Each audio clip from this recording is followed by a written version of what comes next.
전 세계 시장이 발칵 뒤집혔습니다. 세계 시장에서 외면받고 골칫거리로 여기는 것은 물론 사료나 폐기물로 취급받으며 세계 시장은 이걸 어떻게 처치해야 할지 대책을 마련하지 못하고 있었는데요. 하지만 이때 한국에서 정말 믿을 수 없는 방식으로 이를 접했고 전 세계 할리우드 스타들은 물론이고 프랑스 일간지였던 르몽드는 전 세계 사람들의 20년 미래 먹거리로 선정하면서 세계 너나 할 것 없이 한국의 식재료를 받기 위해 줄을 서고 있다고 하는데요. 과연 무슨 일이었는지 오늘 이야기 지금 시작하겠습니다. 늘 똑같고 평범한 일상을 살던 제게 놀라운 변화가 일어났던 일을 말해보려고 합니다. 저는 미국 국적의 로라라고 해요. 대학에서 식품공학과에서 공부를 하고 있어요. 요즘 한국의 문화는 전 세계적으로 널리 위상을 펼친다고 해도 과언이 아닐 지경이죠. 이번에 넷플릭스에 나온 오징어 게임2뿐 아니라 중증 외상센터만 봐도 한국의 OTT 문화, 예술성에 대해 세계 전문가들의 이목을 끌었을 뿐 아니라 K-팝에 대한 위상은 감히 전 세계 1등이라고 해도 과언이 아닙니다. 근데 사실 저는 대학 다니며 공부만 하고 거의 집과 학교 이외에는 밖을 돌아다니지 않다 보니 한국이라는 나라에 대해 자세히 아는 부분이 없었어요. 그런데 제가 학교에서 친구들로부터 한국이라는 나라를 경험하는 것이 유행처럼 번지고 있다는 소식을 접하게 되었죠. 로라, 아니 어떡해. 한국에 대해서 이렇게 모르니? 와, 이 시대에 이런 무지한 친구가 있다니 놀랍다야. 뭐 모를 수도 있지, 뭘 그렇게까지 말하니? 대체 한국이 뭐가 어쨌는데 그래? 친구들에게 들었던 이야기는 요즘 미국에서 한국을 여행 가는 것이 필수일 만큼 대학에서도 퍼져나가고 있다고 했어요. 워낙에 미국과는 좀 먼 곳이고 비행기 비용도 많이 들다 보니까 한국 여행 가기 위한 돈 모으기 열풍이 분다고까지 했죠. 뭐 학교에서야 공부를 했지만 집에 가서 딱히 할 일이 없을 때면 인터넷으로 한국에 대한 여러 가지 문화들을 보기 시작했어요. 그러면서 한국에 저도 깊게 빠져들기 시작했던 거고요. 너무 많잖아요. K-팝도 그렇고 한국 드라마들도 그렇고 유튜브 영상 속에 나오는 한국의 풍경이라든지 한국의 음식 등등 그러다 보니 친구들 사이에서 번지고 있다는 한국 여행을 저도 가보고 싶다는 생각이 막 샘솟더라고요. 이렇게 먼 미국 땅에서 한국을 누릴 것이 아니라 정말 그 한국이 어떤 곳인지 너무 느껴보고 싶었죠. 여유롭게 사는 편은 아니긴 했으나 조금 더 열심히 벌어 모으면 한국 가서 일주일 정도는 있다 올 수 있지 않을까 싶어 노력을 했습니다. 저와 함께 갈 친구를 구하면서 말이죠. 다다음 달에 한국에 같이 갈 사람 정말로 없는 거야. 가서 한국의 정서를 느껴보면 돌아와서 더 좋지 않을까? 내가 한국에 대해서 정말 많이 알아봤는데 한국은 음식도 다양하고 정말 맛있대. K-푸드라고 해서 우리가 그간 먹어보지도 못한 음식들이 한가득이라고 하더라. 난 이걸 다 느껴보고 싶어. 그 한국 문화가 뭔지를 체감해보고 싶다고. 나도 너무 가고 싶지. 내 소원이 한국에 가보는 건데 난 돈이 없어서 갈 수가 없어. 당장 2달 뒤에 떠나야 하는데 비행기 값도 만만치 않고 난 내년쯤이나 한번 가볼 수 있지 않을까 싶어. 로라 정말 부럽다. 혼자라도 다녀와. 내가 알기론 한국에 미국인들 여행 많이 가서 막상 가면 낯설지도 않다고 했어. 외국인들이 사랑하는 나라가 한국이라고 하잖아. 먼 타국이기에 이왕이면 친구들과 함께 가고 싶었지만 어쩔 수 없이 홀로 떠나기로 결정했습니다. 이렇게 마음을 먹은 이상 지금 한국을 가지 않으면 또 언제 기회가 올지 모르니 말이죠. 그렇게 한국을 가겠다 다짐을 하고 저는 2달간 죽은 듯 살았고 한국에 갈 준비를 하나씩 했습니다. 사실 전 한국의 수도인 서울로 갈 생각이었어요. 그런데 많은 사람들과 대화를 나눠보니 오히려 부산을 추천했습니다. 로라 한국을 간다면 난 서울보다 부산을 추천해. 거기는 우리 같은 외국인도 많고 정말 아름답고 멋진 도시야. 전 세계 사람들이 다 모여 있다고 해도 과언이 아닌 곳이지. 부산에서 느끼는 한국의 매력은 정말 색다를 거야. 그래? 그래도 한국에 처음 가는 건데 서울로 가는 게 좋지 않을까 고민이네. 너 말고도 다른 친구도 부산으로 가라고 해서 말이야. 다들 부산을 추천하는 건 분명한 이유가 있어. 난 무조건 부산을 가라고 추천하고 싶어. 신기하게도 한국의 수도인 서울이 아니라 모두 부산을 추천했고 전 그들이 입을 모아 추천하는 것에는 분명한 이유가 있을 거라 생각해서 부산으로 선택했습니다. 부산에서 지낼 숙소를 찾는데 많은 외국인들이 지낸다는 게스트하우스가 눈에 보였어요. 호텔에 비해 비용이 저렴한데 공동 거실이 있어 그곳에서 지내는 모든 이들과 함께 시간을 보낼 수 있어 보였습니다. 전 홀로 여행을 가는 것이라 한국에 가서 친구를 사귀면 정말 좋겠다 싶어 부산에서 유명한 게스트하우스를 선택했어요. 그렇게 한국으로 가는 날이 다가왔고 설렘의 비행기에서 잠도 못 자고 도착을 했습니다. 전 한국에 도착해서 가장 놀란 것이 바로 외국인들이 정말 많았다는 것이었죠. 미국 역시 수많은 관광객들이 오는 곳이지만 한국은 미국 못지않았습니다. 정말 많은 관광객들이 있었고 다양한 나라의 언어로 쓰여 있는 안내판들이 눈에 띄었어요. 한국어로만 쓰여 있었다면 전 소통을 할 수 없었을 겁니다. 그런데 영어로도 일어, 중국어 등 쓰여 있어서 편리했어요. 또한 제가 길을 잃거나 할 때도 주변에 꼭 미국인들이 한 사람쯤 있어서 서로 소통할 수 있었습니다. 처음에는 미국인을 찾아 소통을 했다면 이후에는 한국인들과 소통을 했어요. 한국인들은 정말 똑똑했습니다. 어느 정도 영어를 모두 사용할 수 있어서 제가 영어로 소통하는 것에 있어 불편함이 전혀 없었어요. 사실 홀로 한국으로 여행을 가며 걱정했던 것 중 하나가 바로 언어였습니다. 한국어를 아예 모르는데 정말 여행이 가능할까 싶었죠. 그런데 막상 한국에 도착을 해보니 소통에는 전혀 문제가 없었습니다. 덕분에 저는 K-푸드라고 유명한 것들도 소통하고 이해하며 먹어볼 수 있었어요. 제가 궁금했던 한국의 음식들이 있었습니다. 불닭볶음면, 김치, 김치찌개, 된장찌개 등이 있었는데요. 하나씩 저는 맛보기 시작했습니다. 게스트하우스에서 묵었던 둘째 날 저는 숙소 밑에 있는 GS25라는 편의점에서 불닭볶음면을 사서 먹었어요. 함께 묵고 있던 친구들이 제게 경고를 했습니다. 로라, 그거 우리는 다 먹어봤는데 정말 매워. 매워도 너무 매우니까 조심해야 해. 그런데 너무 맛있고 중독성이 정말 강력해서 자꾸만 생각나는 음식이야. 한국 사람들은 매운 걸 좋아한다고 듣긴 했지만 어떻게 이렇게 매운 걸 일상에서 먹을 수 있는지 대단한 것 같아. 그치만 맛있고 중독성이 강하니 먹는 거겠지? 나 역시 불닭볶음면에 완전 빠져서 며칠 내내 먹긴 했어. 경고를 듣고 먹은 불닭볶음면은 정말 너무나도 매웠어요. 세상 태어나서 느껴본 가장 매운맛이었죠.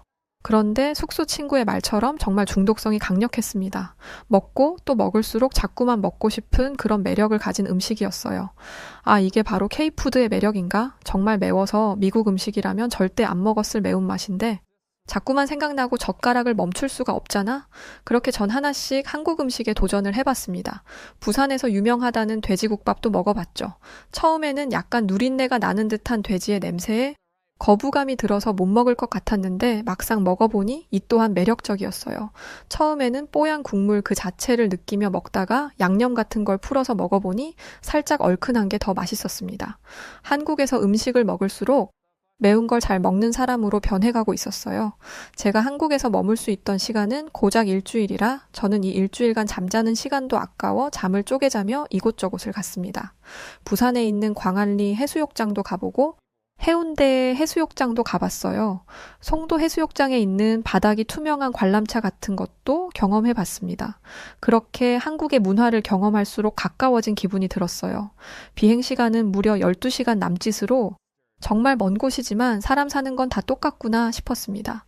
제가 한국의 문화를 경험하며 다니면서 느낀 것이 하나 있었어요. 바로 한국인들은 미소가 아름답다는 것이었습니다. 낯선 외국인인 제게도 아름다운 미소를 보이며 하나씩 설명해주고 안내를 해주는 그들의 친절함이 인상적이었어요. 미국은 인종차별이 심하기에 한국인들이 미국에 와서 이런 친절을 기대할 수 없습니다.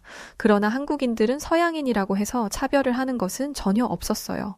저는 한국인들과 대화를 하는 게 좋았고 함께 묵는 게스트하우스에 미국인 친구, 한국인 친구 이렇게 그룹을 만들어서 3일차부터는 함께 다니기 시작했습니다. 함께 다니니 좋았던 점은 아주 많았어요. 밥 한 끼를 먹더라도 다양한 메뉴를 시켜 서로 나눠 먹을 수 있었죠. 그뿐 아니라 서로 부족한 지식과 정보를 합치니 오히려 더 큰 시너지를 발휘해 좋은 결과를 기대할 수 있었습니다. 저희의 그룹 중 서울에서 온 한국인 친구인 이소라라는 친구가 있었는데 이소라 씨의 도움을 정말 많이 받았어요. 저희들끼리 대화를 나누다 전 세계적으로 큰 이슈였던 코로나에 대해 그땐 그랬지 라며 대화를 했습니다. 코로나는 그야말로 재난이었어. 전 세계적으로 사회적 거리두기를 해야 했고 비행기를 탈 수도 없어서 꼼짝없이 갇혀 지내는 신세였지. 그땐 여행이고 뭐고 기대할 수도 없었어. 매일같이 마스크를 끼고 오늘은 너, 내일은 제가 코로나로 고통스러워하는 모습을 보며 나는 정말 충격적이었어. 조금 있으면 끝나겠지라고 생각하며 견뎠는데 그게 무려 이 3년이 갈 줄 누가 알았겠어. 백신을 맞아도 소용없고 정말 끔찍했던 순간이라 난 기억하고 싶지가 않아. 로라 말이 맞아. 그때는 너나 할 것 없이 모두가 힘들었던 시기가 아닐까 싶어. 그 시기를 잘 견뎌내고 우리가 지금 한국에서 이렇게 만날 줄 누가 알았겠어. 그래서 난 우리의 만남이 정말 너무 소중하다고 생각해. 그래도 내가 한국인이라 너희들에게 더 좋은 곳, 그리고 한국에 대해 보여주고 알려줄 수 있어서 너무 다행이라고 생각해. 반대로 너희들과 함께 시간을 보내며 나 또한 다른 행복감을 느끼고 있어. 그 당시 사회적 거리두기가 지속되면서 집에서 꼼짝없이 갇혀있던 분들이 정말 많았죠.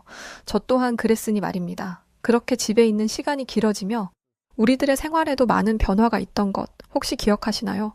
외식을 하는 것도 어려워 모든 끼니를 거의 집에서 해결해야 했어요. 한 두 끼 해먹는 것도 일이라 점점 귀찮아져서 간편 가정식 등이 미국에서는 아주 큰 인기를 끌었습니다. 한국인 소라 씨와 얘기를 해보니 한국도 마찬가지였다고 했죠. 그때는 나가는 것도 어렵고 그렇다고 배달 음식을 매일 먹기에는 경제적으로 타격이 있으니 한국에서도 간편한 가정식이 아주 큰 인기였어. 냉동식품 이런 것들 말이야. 근데 그건 한국만 그랬던 게 아니라 전 세계적으로 일어났던 현상이라고 해. 그렇지. 매일 집에서 밥을 해먹는 것도 쉽지 않고 참 전 세계인들 모두 오랜 시간 힘겹게 살았던 것 같아. 이건 나중에 한국에서 영화로 내야 하지 않을까? 내 생각에는 한국에서 내는 것 아니면 흥행 못할 것 같아. 그렇게 저희들은 그 당시를 회상하며 대화를 나누던 중 한국의 K푸드에 대해서 다시금 말이 나왔습니다. 한참 대화를 나누는데 소라 씨는 출출하다며 간단히 밥을 먹겠다고 했어요. 그리고 이상한 검은 물체를 가져왔죠. 편의점에서 산 흰쌀밥을 렌지에 돌리더니 검은색 물체를 가위로 막 잘라서 그걸 밥에 싸먹고 있었습니다. 소라야, 지금 대체 뭘 먹는 거야? 그 검은 종이는 대체 뭐야? 그걸 사람이 먹을 수 있는 거야? 제가 놀라서 이렇게 묻자 한국인 소라 씨는 제게 말했죠. 로라, 너 김을 모르는구나? 검은 종이라고 들으니 새롭네. 이건 한국인들 밥상에 자주 올라가는 김이야. 밥맛 없고 반찬 없을 때 김에 딱 밥 싸 먹으면 얼마나 맛있는 줄 몰라. 어린아이부터 노인까지 남녀노소 누구나 사랑하고 좋아하는 음식이지. 단점이 하나 있다면 김을 잔뜩 먹고 나면 치아에 김이 낄 수 있어서 꼭 먹고 나서 거울을 봐야 해. 한번 먹어볼래? 정말 맛있어. 다른 반찬이 필요가 없어. 한국 음식을 맛보며 즐겁고 행복했는데 그 검은 종이 같은 건 영도전을 못할 것 같아. 검은 음식인 것도 거부감이 들고 그게 대체 무슨 맛이 날지 상상도 안 가거든. 한국은 정말 다양한 음식이 있구나? 나 정말 놀랐어. 제가 이렇게 거부감을 표하자 소라 씨는 제게 김에 대해서 알려줬고 저는 김이 뭔지를 알게 되었어요. 한국인에게 김은 단순히 음식이 아니라 소울푸드 같은 느낌이었어요. 고소한 참기름 향에 짭조름한 소금으로 간을 하고 바삭한 김은 한국인들에게 없어서는 안 될 밥도둑이었죠. 맛도 맛이지만 김에는 비타민 A, 칼슘, 칼륨, 철, 인 등 무기질이 아주 풍부하게 들어있는 슈퍼푸드였습니다. 다만 저뿐 아니라 외국에선 시커먼 종이에 밥을 싸먹는 한국인의 김 문화를 이해하지 못했다고 해요.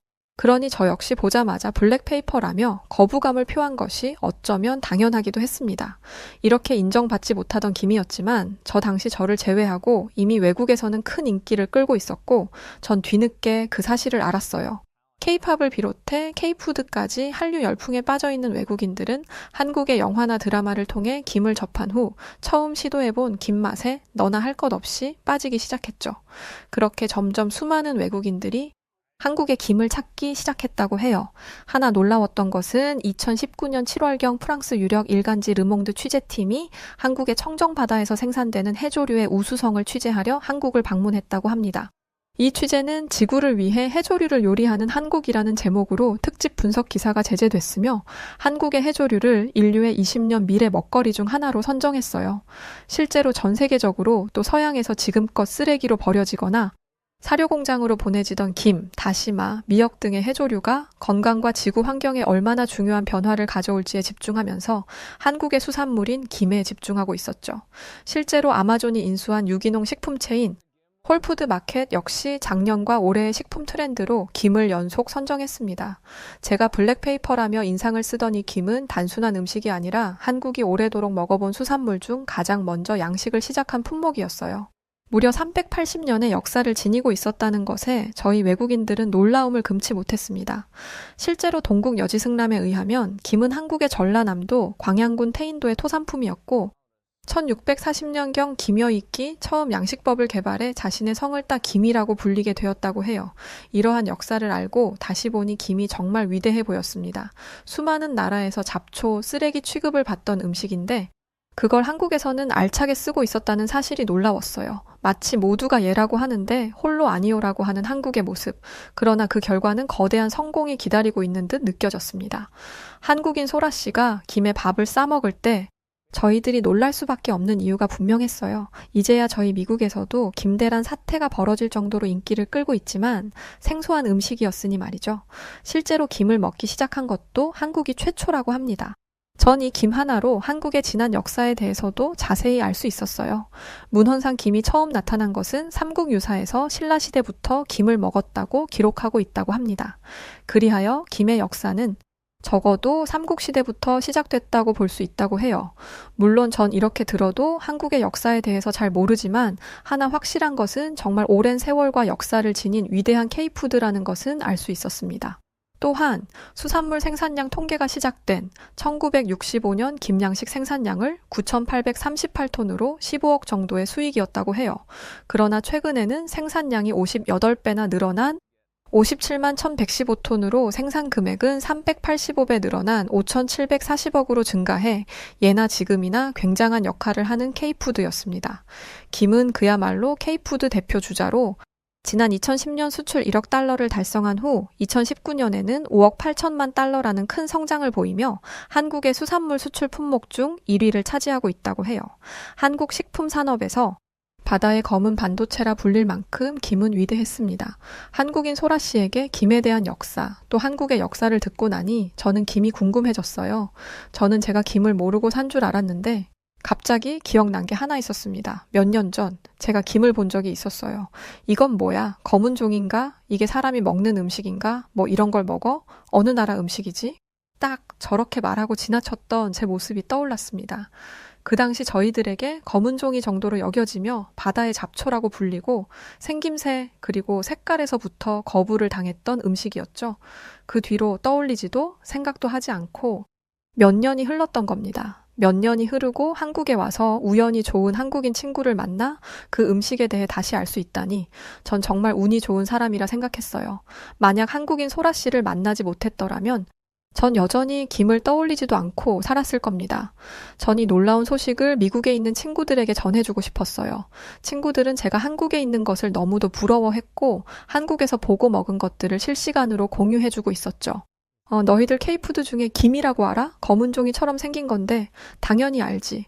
난 한국을 너무 사랑하잖아. K푸드에 관심이 생기면서 김을 알았어. SNS에 완전 퍼지고 있는 음식 중 하나야. 세상에 정말 나만 몰랐구나. 이래서 SNS를 해야 하는 건가? 난 이번에 한국인 친구를 만나서 김에 대해서 알았거든. 그간 미국에서도 잡초, 검은 종이로 취급받았던 걸로 알았는데 이미 인기였구나? 역시 한국을 너무 사랑하는 친구는 알고 있었습니다. 친구에게 들어보니 이미 미국에서도 한국의 김사랑은 SNS를 통해 급격하게 전파되고 있었어요. 미국에서 이렇게 김의 인기가 점점 높아지자 한국에서 수입한 질 좋은 김으로 미국 스타벅스에서는 김 스낵을 출시했습니다. 미국인들은 신기하게도 김을 커피랑 같이 먹었죠. 한국의 흰쌀밥과 먹어야 제격인데 말입니다.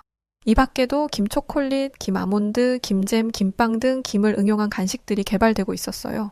뒤늦게 보니 유명 할리우드 스타들도 김에 반해서 자신들의 SNS에 김 먹방을 올리는 것이 하나의 유명으로 번지고 있었습니다. 제가 SNS를 잘 안 해서 정말 저만 몰랐던 인기였어요. 벤 애플렉의 딸이 미국의 한 마트에서 김을 먹다가 찍힌 사진이 한국에서 화제가 된 적도 있다고 합니다. 또 휴잭맨의 딸 에바는 김을 너무 좋아해서 휴잭맨이 한국에 방문했을 때 관계자들이 김을 선물로 주기도 한다 해요. 요즘은 미국 내에서 K푸드에 대한 인지도가 점점 높아지면서 코스트코 등 대형 마트에서도 한국산 김을 쉽게 찾아볼 수 있었습니다. 싱가포르, 태국, 인도네시아, 베트남 등 동남아에서도 한식의 선호도가 높아지면서 한국 김에 대한 현지인들의 인지도가 아주 높아졌죠. 이렇게 미국에서 인기를 끌 수 있던 것은 한류를 사랑하는 수많은 젊은 층을 시작으로 제 친구들처럼 BTS를 좋아하면서 한국 제품에 대한 관심이 생겼고 라면에 이어 김을 온라인 쇼핑으로 주기적으로 구매하고 있습니다. 한때 블랙페이퍼, 잡초 등으로 불리며 맛도 없고 영양가도 없는 혐오 식품 취급을 받았던 김은 얼마나 억울했을까요? 그나마 최근에라도 해조류가 건강식으로 입소문나며 김의 인기가 증가해서 아주 다행이라 생각합니다. 김은 칼로리도 아주 낮아서 다이어트 및 체중을 신경 쓰는 사람에게도 아주 좋은 K푸드였어요.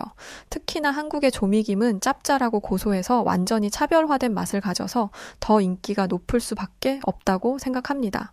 이렇게 김에 대해서 모든 것을 알고 나니 저는 한국에 대한 애정도가 더욱 높아졌어요. 소라 씨의 도움으로 흰쌀밥에 김을 돌돌 싸서 한 입 먹었을 때의 그 놀라운 맛은 아직도 생생합니다.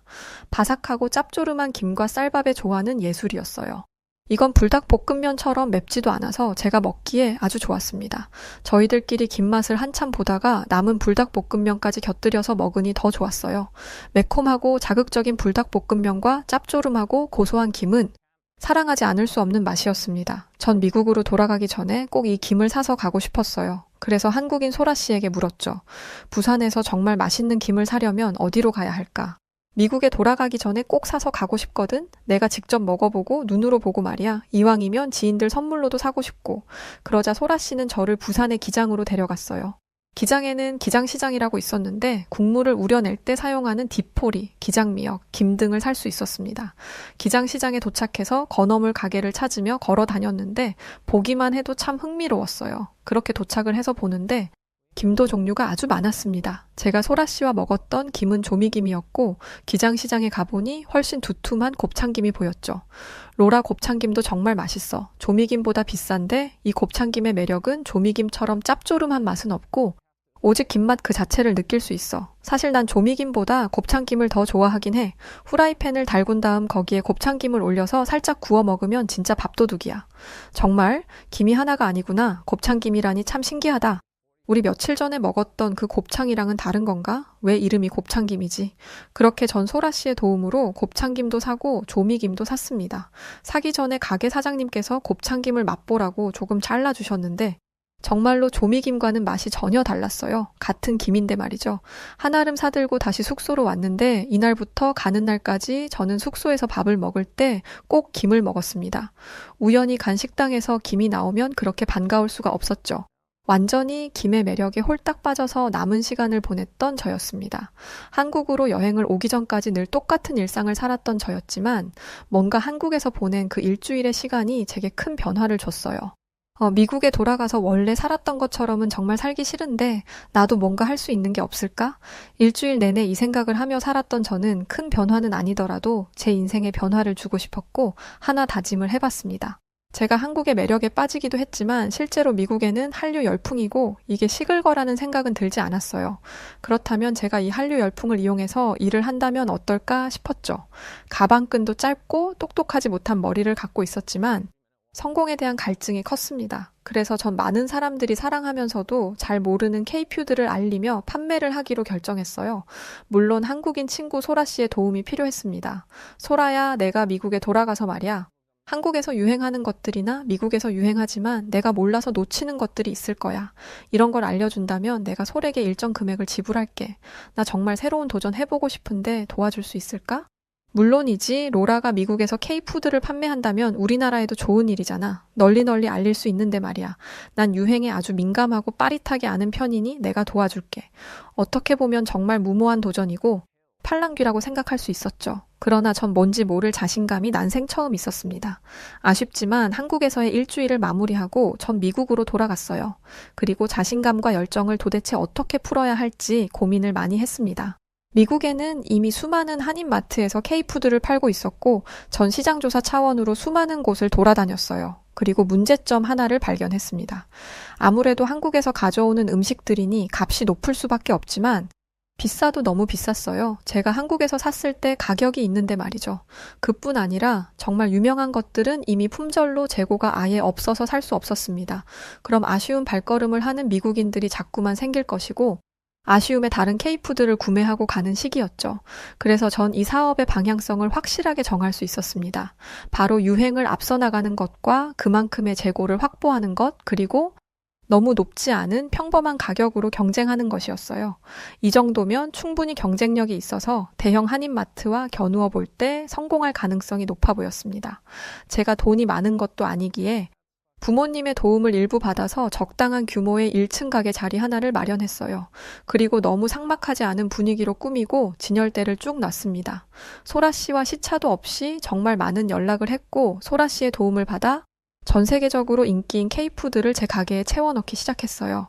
이렇게 채우고 가게를 구하면서 이미 저는 마이너스였지만 정말 웃기게도 전 불안하지 않았습니다. 오픈과 동시에 무조건 대박일 거라 확신했죠.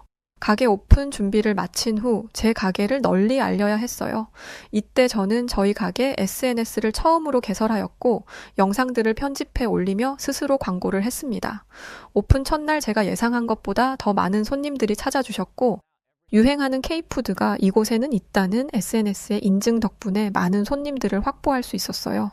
전 이렇게 물건이 빠르게 소진될 거라 예상을 해서 계속해서 한국에서 물건을 받고 채우고를 반복했습니다. 물론 가격대를 높게 설정하지 않아서 처음부터 대단한 마진을 남기지는 못했어요. 그러나 이게 한 달이 지나고 시간이 지날수록 많은 손님들이 한인마트가 아닌 저희 가게를 찾아주시며 점점 제게도 돈이라는 것이 쥐어졌습니다. 미국에 사는 한국인들 사이에도 입소문이 퍼져 많이 찾아주셨죠. 전 언제까지 소라 씨의 도움을 받을 수 없을 거라 생각해서 제 스스로 인기 K푸드를 알아낼 수 있도록 노력을 많이 했어요. 수많은 한국인 친구를 사귀기 시작했고 SNS를 통해 소통했습니다. 현재 한국에서 유행하는 음식을 듣고 외국인들의 반응을 알아봤죠. 또 어느 정도 감이 생기니 제가 한국에서 유행하는 음식을 딱 보고 맛보면 이건 성공하겠다 싶은 것들이 있었어요. 그럼 제 감을 믿고 물건을 잔뜩 떼왔죠. 결과적으로 꾸준히 한 덕분에 마이너스였던 제 잔고는 플러스가 되었습니다. 아마 용기를 내서 진입하지 않았다면 전 이 돈을 벌 수도 행복하게 일을 할 수도 없었겠죠. 현재는 부모님께서 도와주신 돈도 모두 갚았고 이제 여유가 생겨 한국에도 종종 들어가고 있어요. 아무래도 온라인으로 확인하는 것은 한계가 있어 날 잡고 한국에 가서 다 누려보고 옵니다. 2달 전 한국을 다녀왔는데 편의점에서 무심코 몇 개 집어든 과자를 맛보며 반했던 것이 하나 있었어요. 감자로 만든 과자였는데 감자 맛이 나면서 바삭하고 짭조름한 것이 미국인들이 좋아할 것 같았습니다. 미국에 이미 성공한 감자 과자가 있지만 충분히 경쟁력이 있다고 생각해 가게에 잔뜩 들였어요. 그리고 놀랍게도 제 예상은 적중했고 요즘은 K푸드 중에서도 과제에 많은 관심이 쏠리고 있습니다. 단순히 K팝에 빠져서 한국이 궁금해서 그렇게 여행을 왔던 그 일주일의 시간과 한국인 친구 소라 씨 덕에 제 인생은 180도 바뀌었어요. 전 미국인이고 미국에 여전히 살고 있지만 한국과 절대 뗄 수 없는 그런 운명이라 생각합니다. 앞으로도 발전할 한국의 모습을 기대하며 오늘도 내일도 미국 땅에서 K푸드를 널리 알리려 해요. 긴 글 읽어주셔서 감사합니다. 네, 오늘 사연 여기까지입니다. 김 이야기였군요. 김은 전 세계적으로도 열풍이죠. 면세점에만 가봐도 서로 대한민국 김을 사겠다고 난리니까요. 자, 그럼 오늘 사연 어떻게 들으셨나요? 사연이 좋으셨다면 구독과 좋아요 부탁드립니다. 그럼 지금까지 사연을 전해드렸던 저는 여우튜브 송은지였고요.